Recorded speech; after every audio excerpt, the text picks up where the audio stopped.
अस्सलाम वालेकुम, welcome to जेफेक्स tutorial. दोस्तों, उम्मीद है आप लोग सब खैरियत से होंगे, ठीक ठाक होंगे। दोस्तों, आज का हमारा टॉपिक है how to remove Google account. यानी आप अपने मोबाइल फ़ोन से या लैपटॉप से या कंप्यूटर से जहाँ से भी आप अपना गूगल अकाउंट को रिमूव करना चाहते हैं। तो चलो दोस्तों, वीडियो को स्टार्ट करते हैं। सबसे पहले आपने यहाँ पे सेटिंग में जाना है।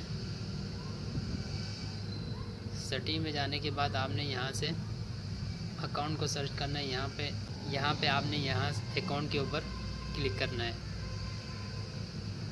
और यहाँ से आपने देखो, मैं यहाँ पे मेरा अकाउंट आईडी गूगल आईडी खोला हुआ है। तो यहाँ से आपने गूगल पे क्लिक करना है।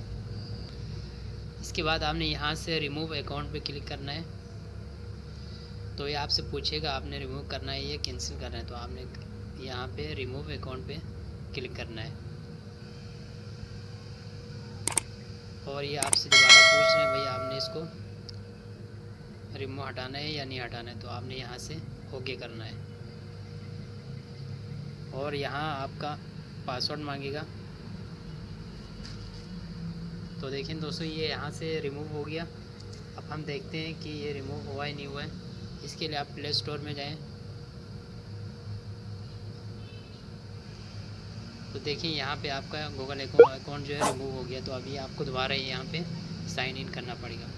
तो इस तरह आप अपने गूगल अकाउंट को अपने मोबाइल फ़ोन से या अपने कंप्यूटर से आप इसको रिमूव कर सकते हैं।